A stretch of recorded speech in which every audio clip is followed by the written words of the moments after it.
But today will be an amazing day. We're opening here with an amazing writer, Tiffany Yannick, whose novel, The Land of Love and Drought, I have the honor and the pleasure of teaching this semester. My graduate students can attest that it took us on a ride, created in us a willing suspension of disbelief as we travel to other places, to other worlds.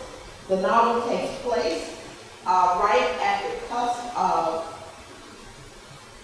St. Thomas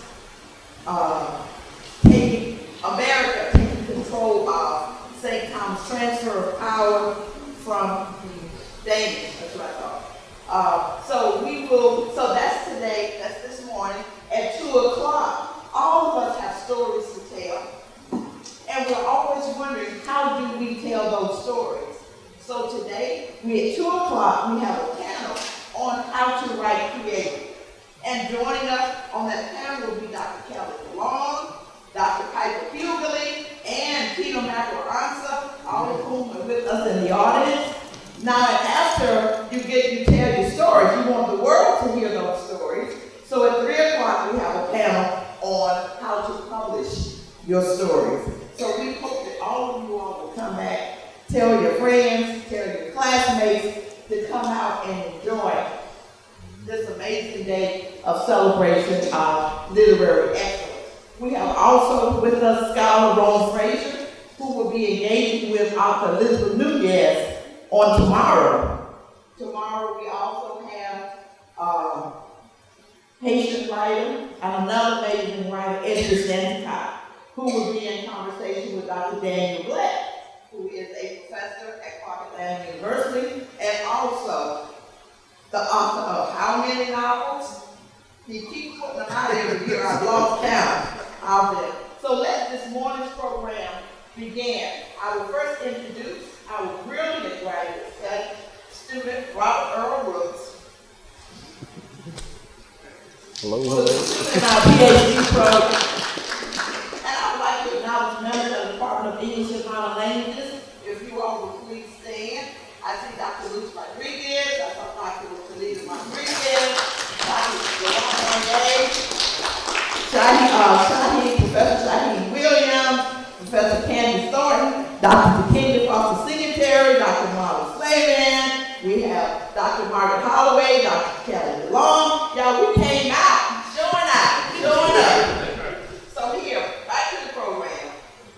Robert Earl Brooks is a native of Chattanooga, Tennessee, and has taught English at Nashville State Community College and Fisk University. Upon finishing undergraduate studies at the University of Tennessee at Chattanooga, he traveled to the Gambia and Senegal to study the impact of colonialism on the African estate, and later attended Tennessee State University, earning a Master of Arts in English. Robert's interests lie in having discourse on great spaces. He believes that it is, and I quote, "It is the role of the public intellectual to engage in the big idea. The great spaces are places that require courage to indulge in and makes us all better people having considered them." Robert collaborated with Nashville artist Paxton Waters and an art exhibition building better tables through a series of workshops titled Sitting at the Welcome Table in 2018, and is currently a student in Clark Atlanta University's Humanities Doctoral Program. Mr. Robert Brooks. And of course, our featured writer for this conference, which is themed All the Stories of True Fiction from the African Diaspora, we have Tiffany Yannick, who is a novelist, poet, essayist, and short story writer. Y'all know how black folks do, we just do it all, right? So, see, Tiffany is the author of the novel Monster in the Middle, which was published in 2021 and on numerous Best of the Year lists. Monster in the Middle was a finalist for the Lambda Literary Awards and is a finalist for the Townsend Prize. Tiffany is also the author of the poetry collection, Right, which won the Opus Prize in Caribbean Poetry and United Kingdom's poet Felix Dennis Prize for a first collection. The novel, Land of Love and Drowning, which won the officially done the Phyllis Wheatley Award for Pen African Literature and the American Academy of Arts and Letters Rosenthal Family Foundation Award. Land of Love and Drowning was also a finalist for the Orion Award in Environmental Literature, Hurston White Legacy Award, and do you all know Hurston? Jordan, right? Richard. She is the author of a collection of stories, How to Escape from a Leper Colony, which won her listing as one of the National Book Foundation's 5 under 35 and the Bowles Prize in Fiction. Her writing has won the Boston Review Prize in Fiction, a Ronald Jaff Foundation Writers Award, a Pushcart Award, an Academy of American Poets Prize, and 2 Fulbright scholarships. Tiffany is also an outspoken activist on behalf of the Caribbean, having appeared on Democracy Now! With Amy Goodman and published an op-ed in the New York Times on the U.S. response to hurricanes in the Caribbean. Tiffany is from the Virgin Islands and is a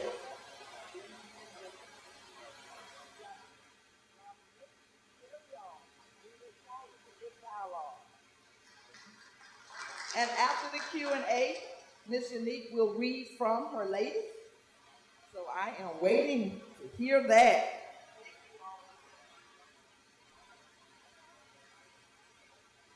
Professor Unique.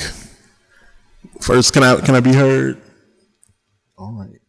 So, Professor Unique, I'd like to start by saying your work was amazing. I had never read anything like it. And my first question is going to deal with your opening of the text, in which the Virgin Islands is transitioning from being a property of Denmark over to the United States. And I felt like that informed much of the novel because it dealt with boundaries changing and this idea of boundaries. And sometimes those boundaries can be imposed by outsiders. And so you kind of see that in the relationships that take place between the Bradshaw sisters with their father and other people in the community. And I wanted to know, could you possibly expound on that? Sure. Good morning, everyone.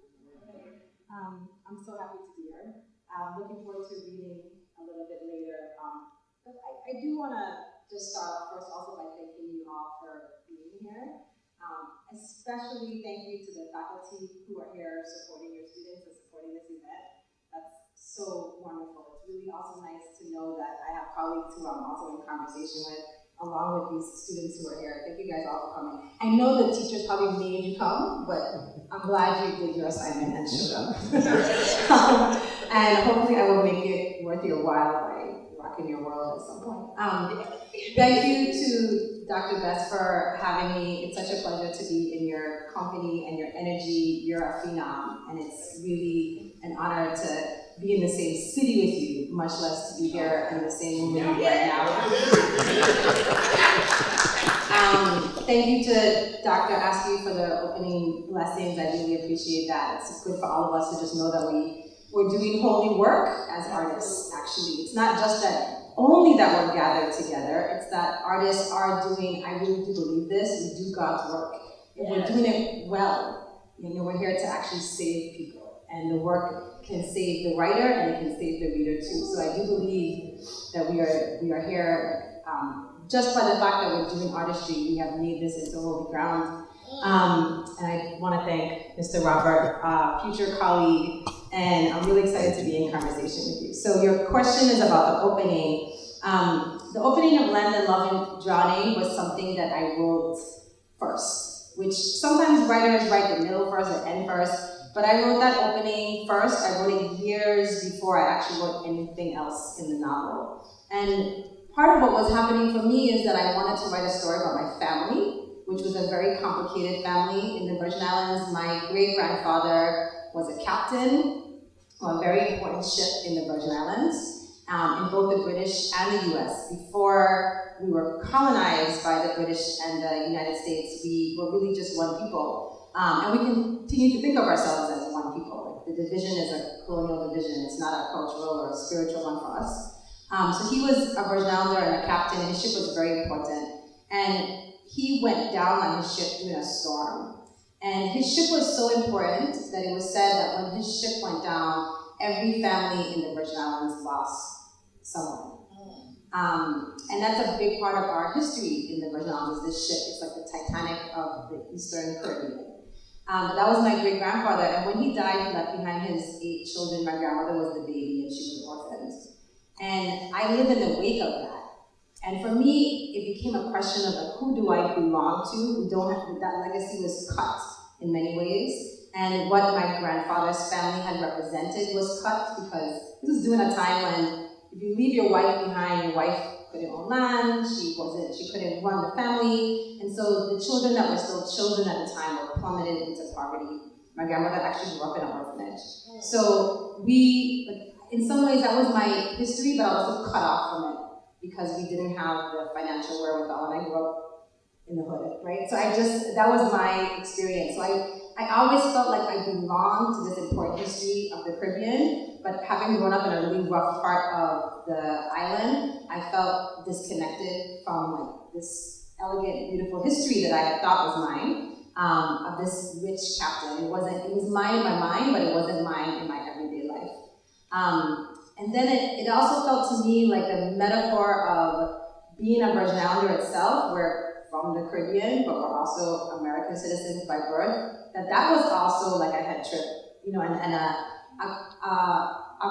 a troubling place for me to think about what it might mean to belong. Like, do I belong to America? Am I a African American, or do I belong to the Caribbean? Am I a Caribbean person? Am I both?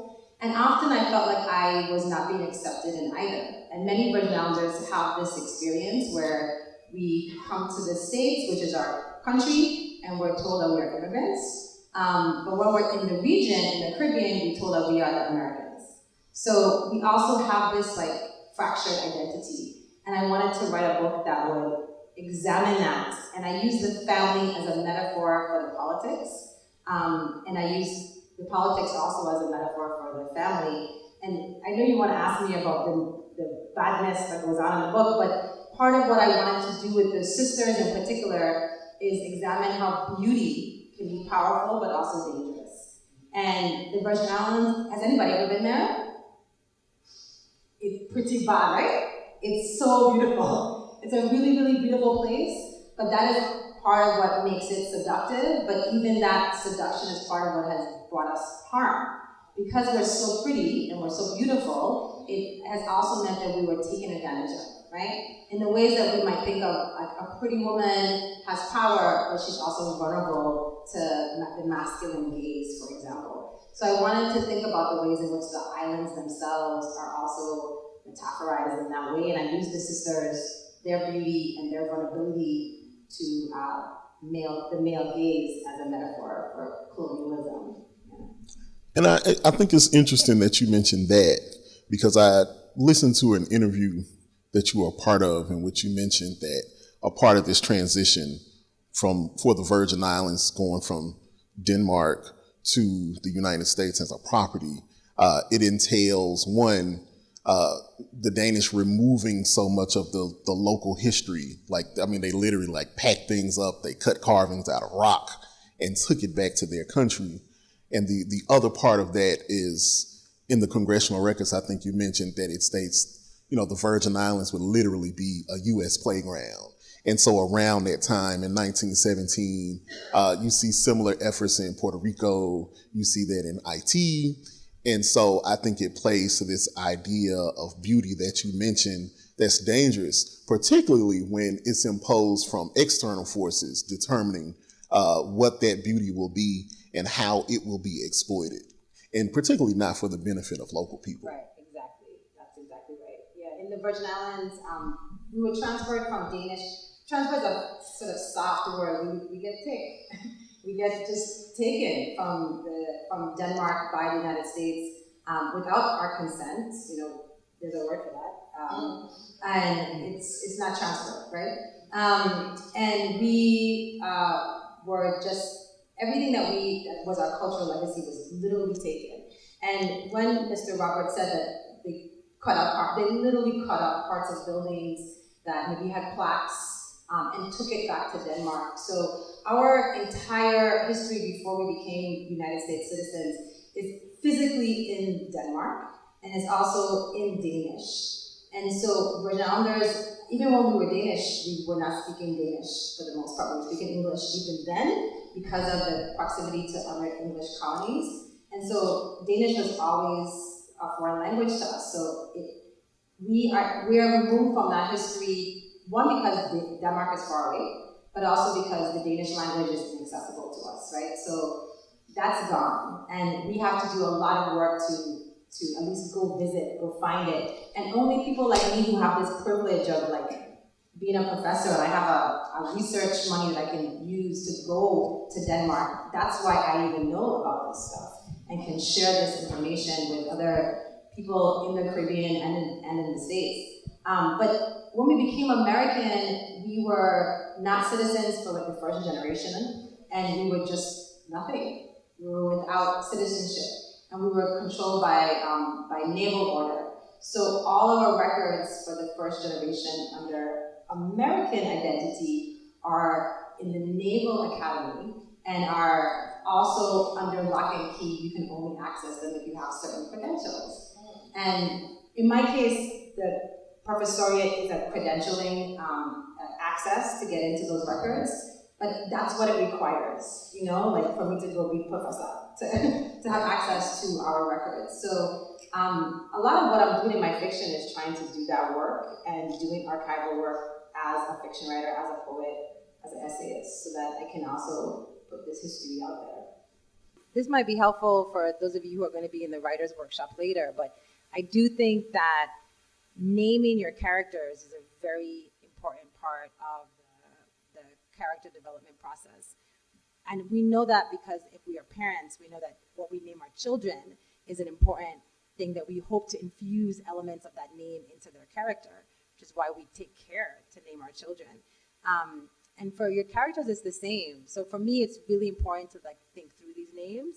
And for Jacob Esau, what I wanted for him to be was a character that was himself twinned.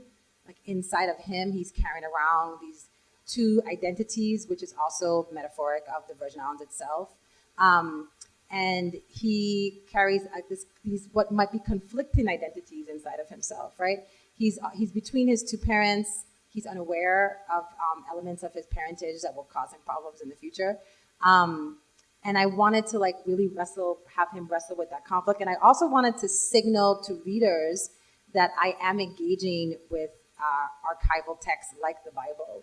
That the whole book, Land of Love and Drowning, is a conscious engagement with texts that have come before, in part because before my generation, and I might even braggadociously say before me, there wasn't really what we might call a Virgin Islands literature that was published. We were always writers in the Virgin Islands. We self-published for the most part because we didn't have access to publishing houses outside of the islands. But when I first started publishing and getting books published that could then return to the islands and actually be in bookstores, because the thing about not having your own publishing houses is that you could sell the books out the back of your car, but you could only get so far with that kind of distribution, right? And what I wanted was to be able to have my book in bookstores and have them accessible to students at schools and at the college back home, and to people all around the world, but especially Virgin Islands, Caribbean, Black people, globally. And that requires a publisher. For better or for worse, we have to go through them to get to us sometimes. Which I understand that's part of what just part of it, right? Is I have to go through that. So I wanted to be actively engaging in what it might mean to build up a Virgin Islands literature. Because unlike Jamaica or other post-colonial places like India, we don't have that, right? We don't have our Salman Rushdie or our Sam Selvin of Trinidad. We don't have those writers yet, although maybe we have it now because our reach. But I knew that when I was writing this book, that part of like claiming a literature would be to engage with a tradition. And for me, I wanted to make clear that I was engaging with a biblical tradition of lyricism and faith systems, because the book is also in some ways about faith, and I write a lot about religion in my work across.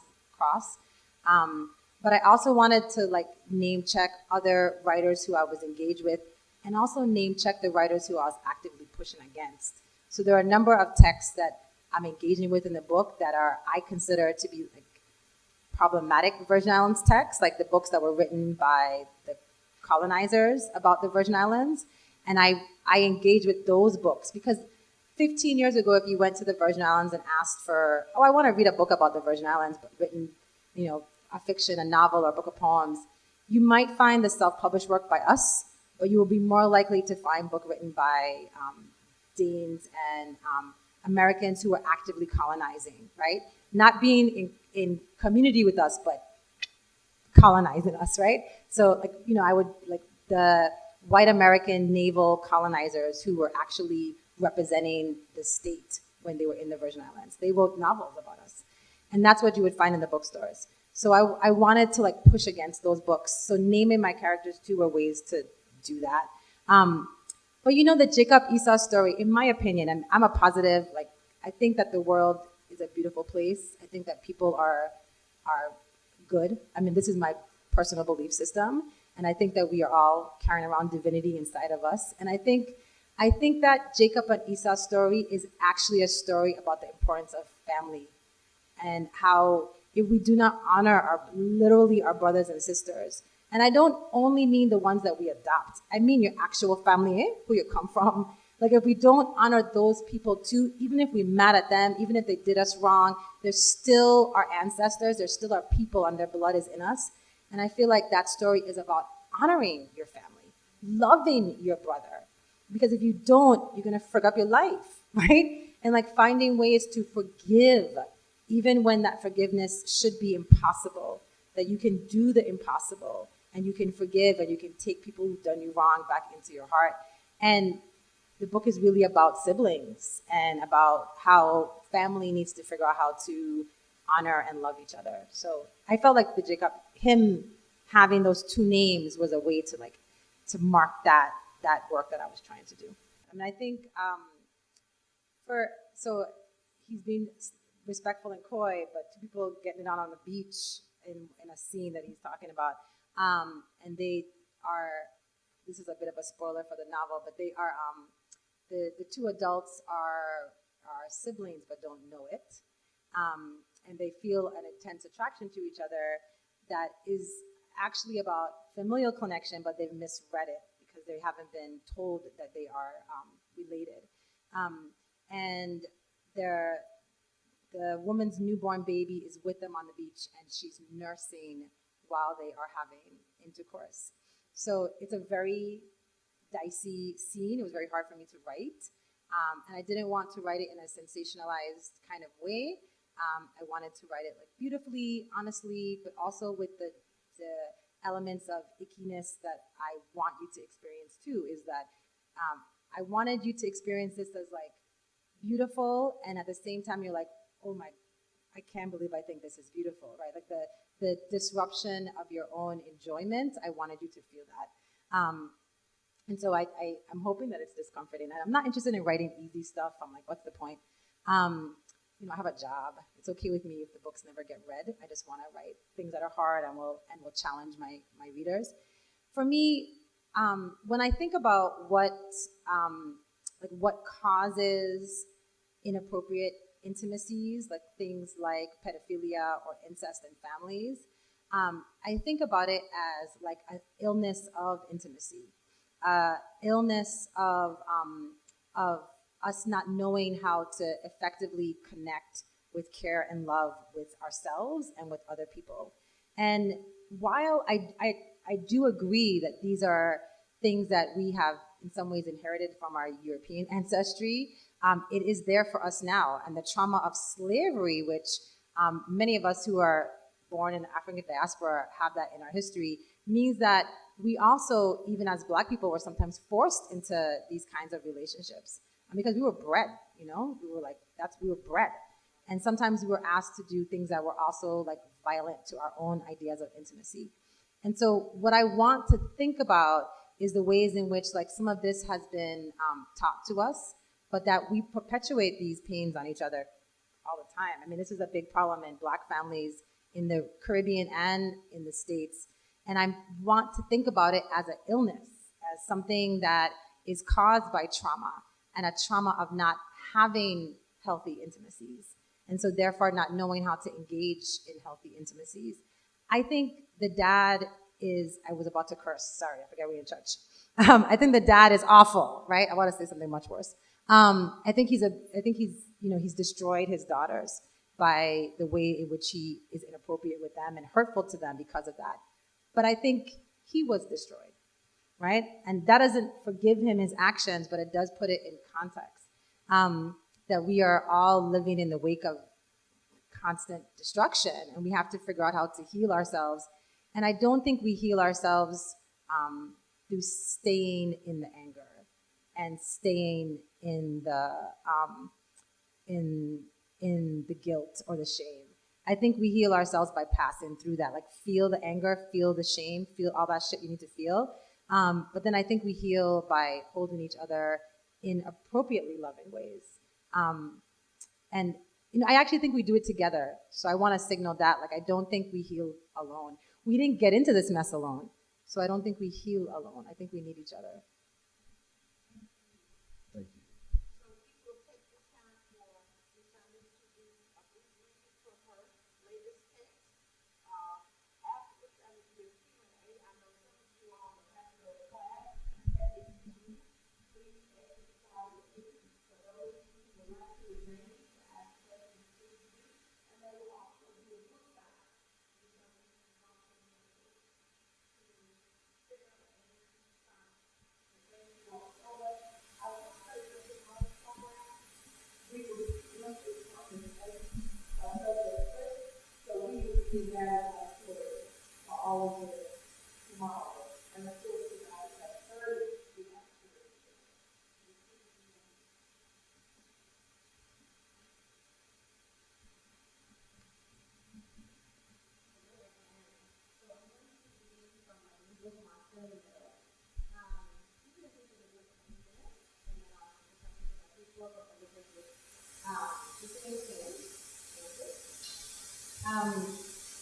The book is organized in chapters.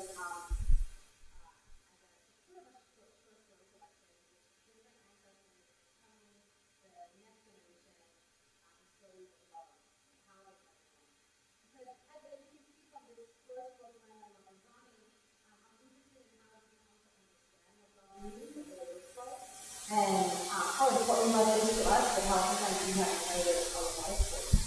And so I have sometimes problematic stories being told, but also different stories, just as a way to understand that we have stories, and that we can engage with them, and we can also take them. So this one is in the middle of the book, and it's actually called Monsters in the Middle. And this is the story of Stella's dad. Stella and Lyle is a character in the love in the book.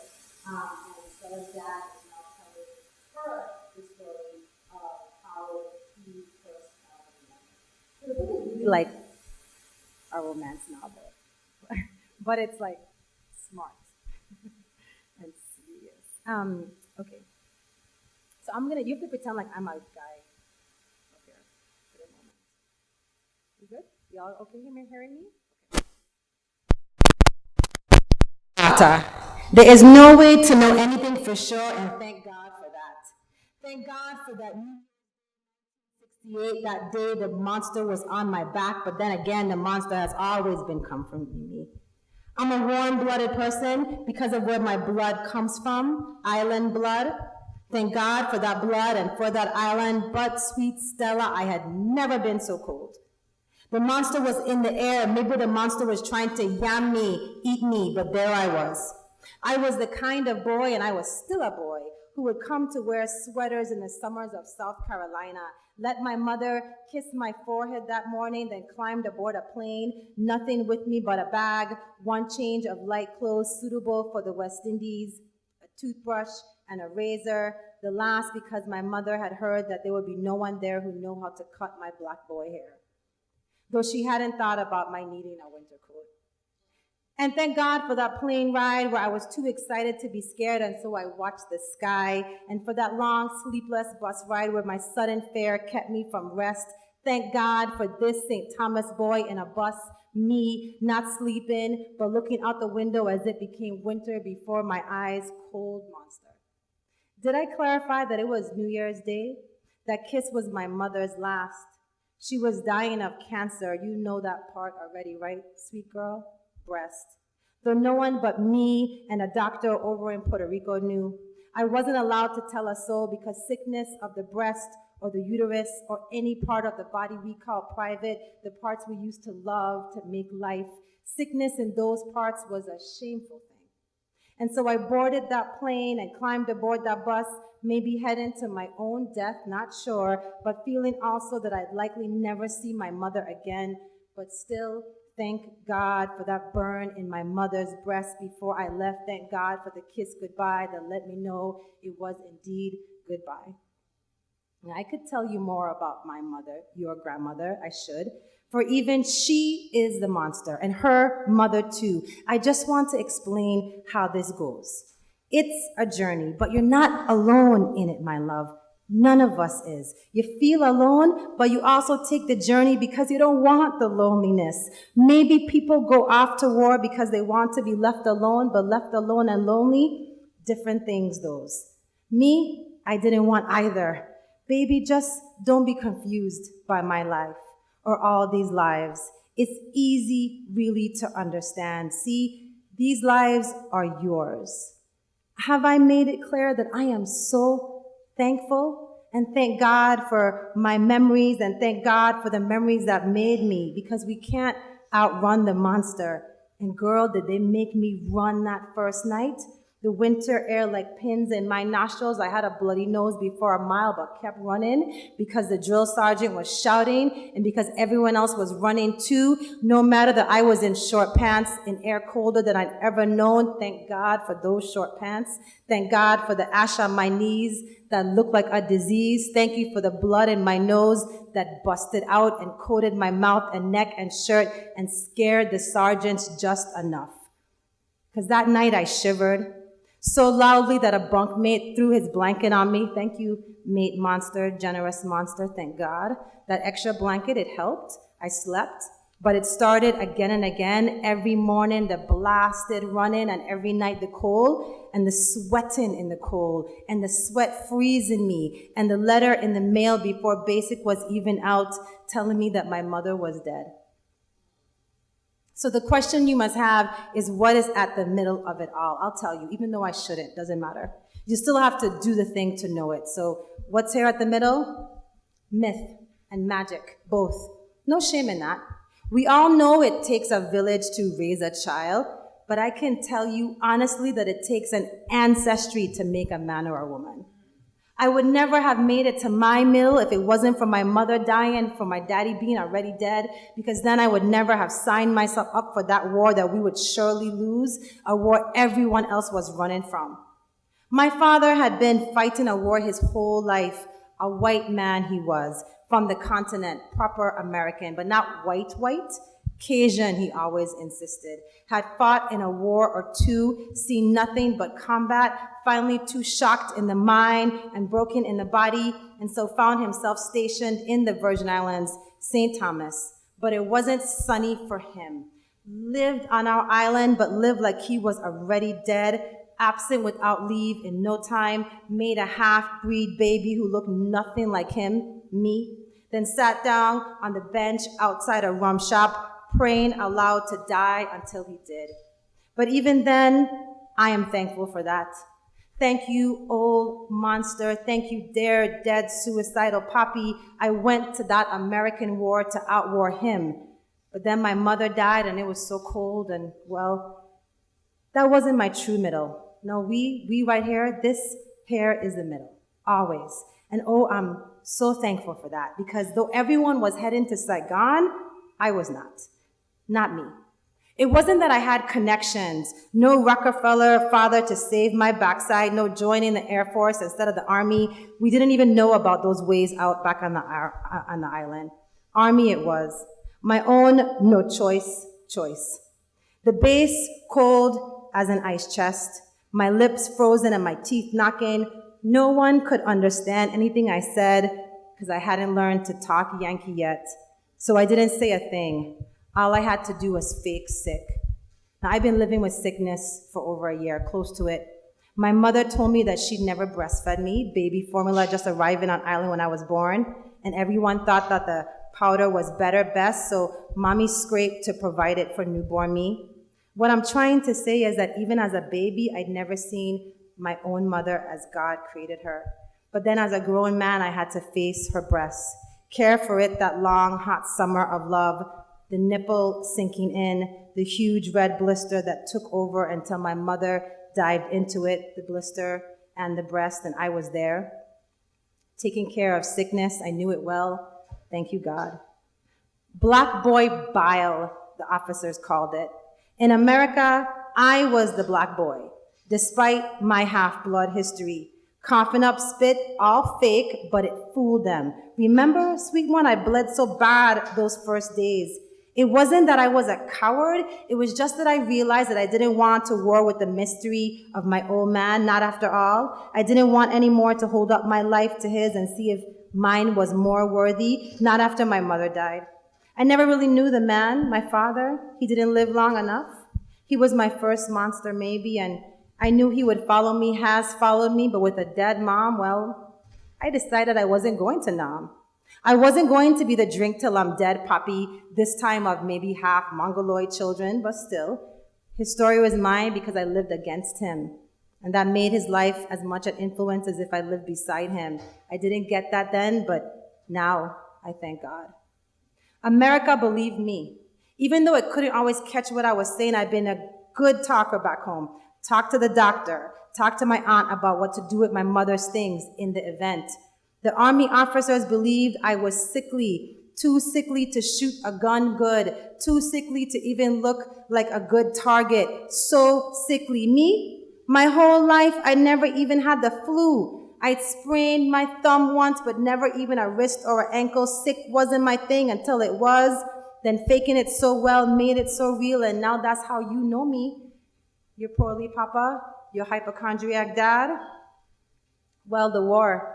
For me, there was no walking among tropical trees that might make me long for home, no blinding light just before the rat-a-tat of a screaming enemy, no warm sweat in my face and pits.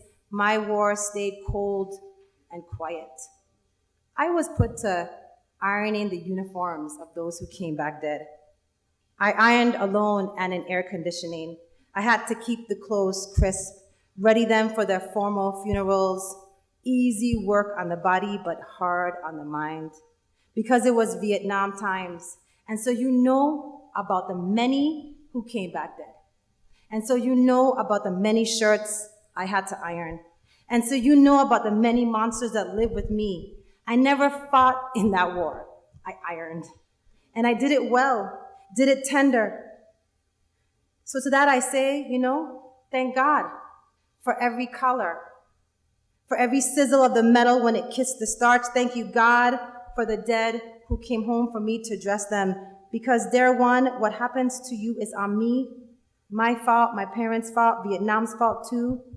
Because when I saw you in that basket, you reached to me and it wasn't like you wanted to be picked up. No, ma'am. It was that you wanted to embrace me, rub me on the back, just a baby, but already assuring me that I was going to be fine, fine, fine. So you know about need, known since you were a Tunchi thing, my fault, for sure. But I'm trying to say also that you can choose against me, like I did with my pop. It worked for me when I turned away from instinct. Go with your gut, my mother used to say. But, sweet girl, the gut isn't always good. Depends on what you've been feeding it. Because regardless, this monster is coming for you, is always coming for you. Those undershirts, hot from the dryer, they came for me. And I was thankful for the heat in that cold, cold room. And that is my whole war story. No clearing of light and jungle of grenades, just a still life of stiff shirts. I was an artist in there of a sort. Pants with creases that could cut you. Being honest, sickly since is the small price I pay, and I am so thankful for my wife and my boys and for you, the daughter who chose me, the one who cares for me. And I do thank God I'm only sick now because I wasn't dead before. And let me tell you, there were so many ways to die in that America of 1968. Now for me, it's going to be cancer, like my mother. What else would it be? Mine now in the private prostate. The story of the monster on my back, the monster on your back, is not just one of fathers and daughters, but mothers and sons and mothers and daughters and even grandparents and aunties and first loves and second and third and whoever else is there, it's all there. Meeting you in the middle where you always are. This is how the whole of history works. And you and me and the whole of us, we are not anything separate from history. When the government released me, there was the Servicemen's Readjustment Act. You know, the GI Bill. They call it that now. It was that or keep working heat in the cold. Pushing an iron was the only skill I learned in the Army. I did it expert, but it didn't serve me. Couldn't go back home to our island of St. Thomas just then. There was no home there anymore, not yet anyhow. So what did I do? I wandered, years of that. Small jobs, medium jobs. Malcolm had been killed, King too. By then I was American enough for that to matter to me. It seemed like black manhood was dead. Guess that was the point. Took me a while, years, to get on a good path, but I knew I didn't want to be alone or lonely, so eventually I marched to the AUC where the Afro-American boys went, like it was my duty, because yes, this is an American love story, because on that first day of school orientation, there was a speech for the Morehouse men and the Spelman women and the mixed up Morris Brown and Clark Atlantas and the schools all tied up together, and the speaker said this thing that I gather now that college presidents in America always say, whether the school is white or black, hey, the person sitting next to you might be your future husband or wife. And me, I was at the end of the row. I was older than most, and I'd been unsure about coming to the big meeting to begin with. By then, I was even a little ashamed at having been a soldier at all. Death will do that to a man. So I snuck in late. On one side, there was no one next to me, and I stared at that empty space for a good while to think about that. It'd been so lonely ironing all those years. No buddies to grieve over because they were dead. They were dead when they came to me. But thank God for that New Year's Day and for all the New Years and new days. And I am so thankful for all of it, every bit, because there in that great hall with that great man talking about looking to our left and our right, who was that man? I wish I could thank him. He spoke so well and so clear, and I turned from the emptiness at my right, and there to my left, your mother. Looking at me like she'd been on a long journey just to get to that self-same spot. And when she said, good morning, I heard her accent of Virgin Islander, and at her feet, a baby basket. And what year was it by then? 1993? Must have been, because in the basket, you. Sleeping, though I would come to know that sleeping wasn't so much a baby style. Me, I didn't know yet how your mother could curse like cursing could kill, how she could love like loving alone would make me live, how she could take a motherless man, me, and make a father and a husband. All I knew is that I hadn't heard those St. Thomas words in so long, sounded like my own mother. And then you made a noise like about to holler, and me and your mother together, we looked into the basket, and your eyes opened and looked at me like you already knew I would be your daddy. Your arms reaching out to me like you'd been waiting for me to find my way to you. Thank you.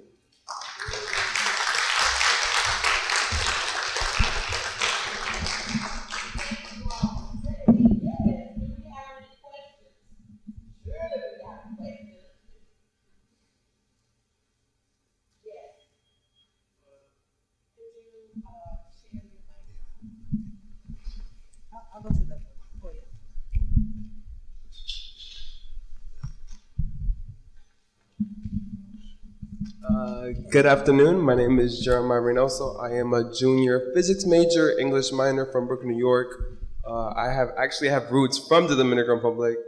My question was, how do you find your voice, especially with regards to poetry, when the blueprints are of those of Chaucer, Milton?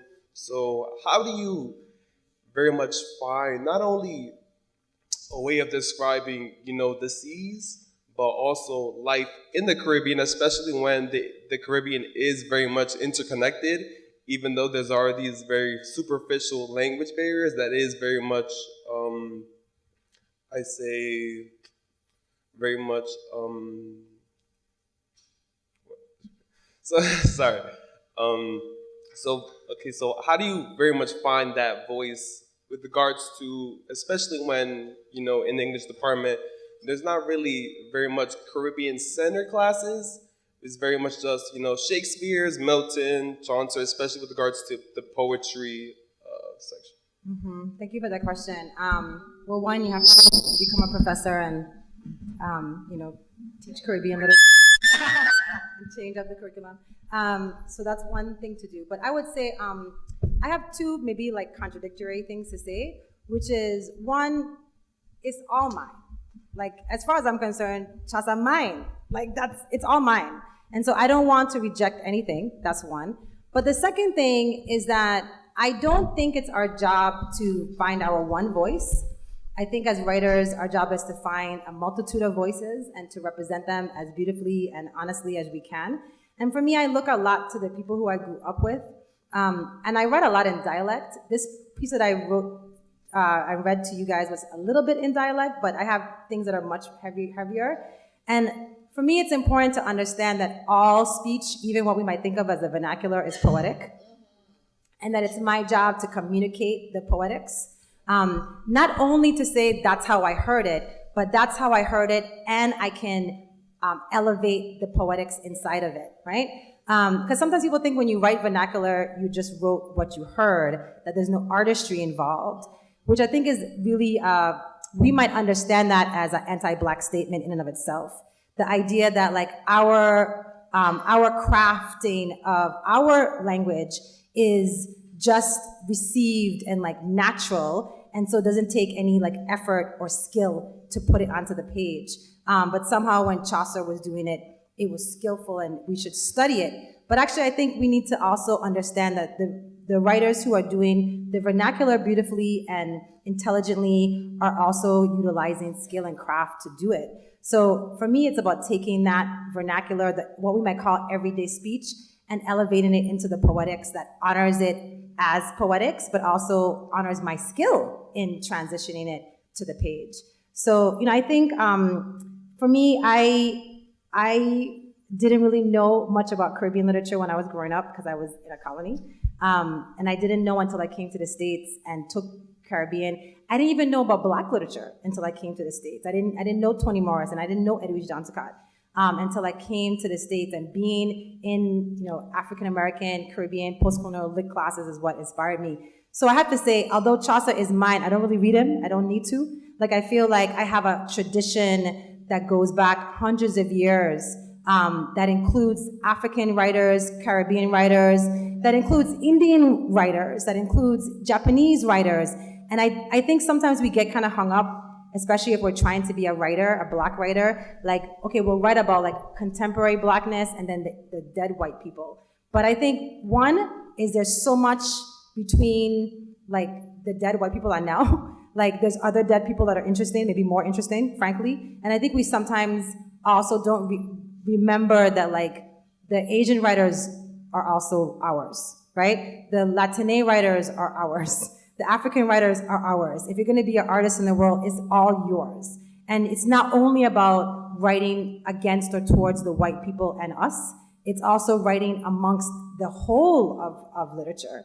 And honoring the traditions that you want to be a part of. For me, I want to be a part of like a Black feminist radical tradition. And so that's what I read inside of, because that's who I want to talk to. So I'm less interested in talking to Chaucer just because I'm like, he's not within the Black feminist radical tradition. So I've learned what I needed to learn, and I might go back to him here and there, but my tradition is a specific one, and it's rich as hell. Like, there's so much in there to learn from.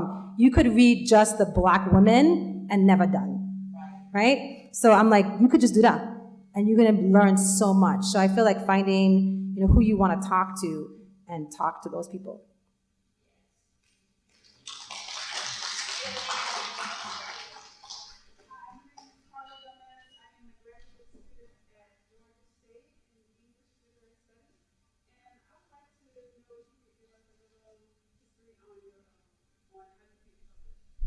Sure. So there are probably like 17 different answers to this. The one answer that I will never give, because I think it's disingenuous, is the answer that sometimes writers give, which was like, it was my calling, it was always going to happen, I was born a writer, all this BS. Part of why I don't say that is because I think it discourages people from pursuing it, like, oh wait, I just become a writer, is that legitimate? Yes, of course it's legitimate. I also want to say that, like, if I grew up really poor, and not just poor, but like not poor and safe. I grew up poor and in danger, right? I grew up in a really dangerous part of my islands. The people who are from the Virgin Islands know my part because it was on the police blotter every morning, so nothing about my upbringing says that I should have become a writer. There was no obvious path, right? Part of it is that I had family who said, Tiffany is studious, let her study. And that protected me, right? And I got into like the fancy school on island, and that protected me. So I understand that it wasn't like it was supposed to happen. Anything could have frigged me up and I could have gone a different direction, right? And I want to like honor that reality, because there are like many people who could have been writers who life did not make that possible for them. So I this whole thing that it was inevitable, I think is really dangerous to tell people. So I never say that. I could have been back home having a very different kind of life if I wasn't protected in certain kinds of ways. That being said, I went to undergrad and I majored in psychology and English. Psychology was there to help me actually create better characters for my characters.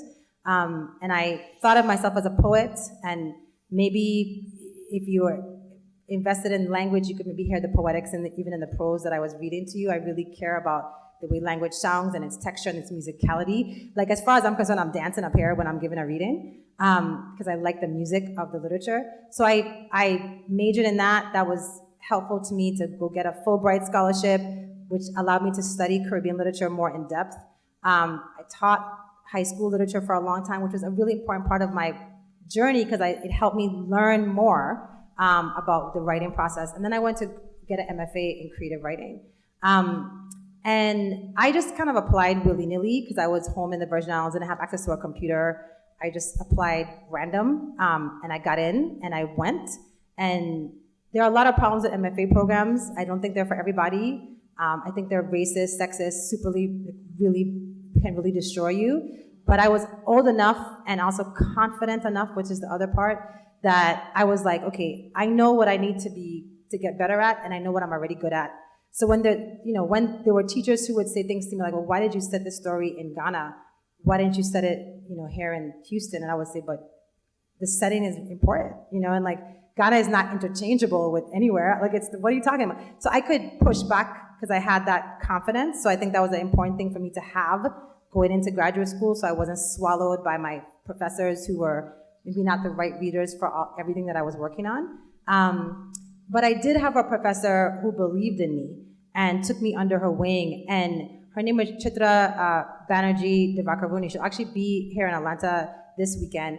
And this was also a post-colonial writer, Asian American writer, who just believed in my work and took me under her wing. And I want to say, I talk about her in part because we sometimes underestimate the importance of mentorship. Like, I don't think there's an artist who gets anywhere alone.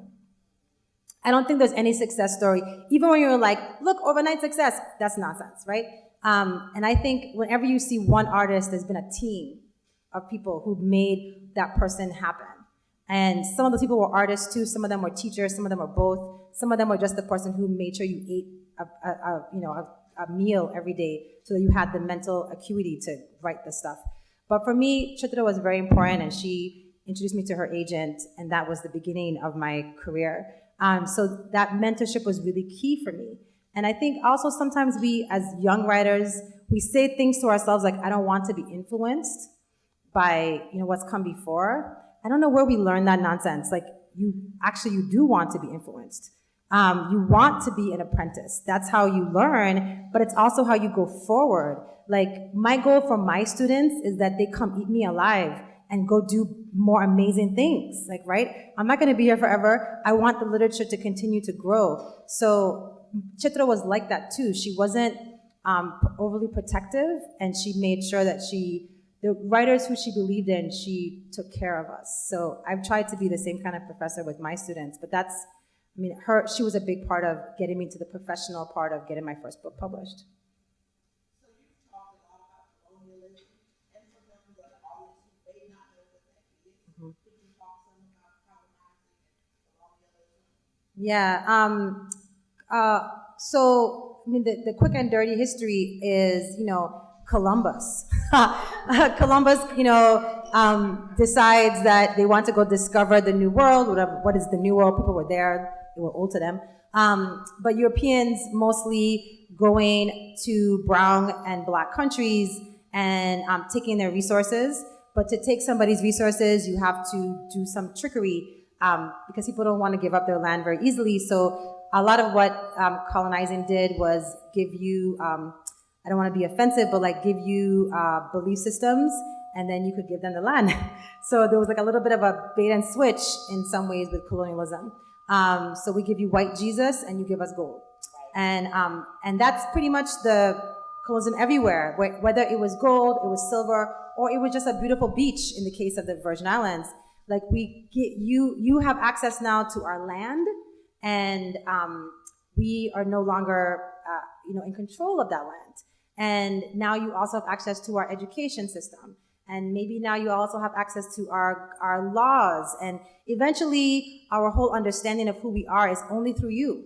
And we forget who we are. Our names change, our language changes, our belief system changes, our dress changes. We have now taken on a history that we don't have like organic connection to. So that is colonialism. And really the whole world is living in the wake of that. White people weren't the only ones. Japan is a heavy colonizer in Asia. So it's not just the white folks, the Japanese over there doing the same foolishness in Asia. But that is the legacy that we're all inside of. And slavery is part of that colonial legacy. Slavery was a tool of the colonizers to extract the resources from the land so that they could control the land and the people of the land. Yeah. Yes. Thank you all so very much. Thank you so very much.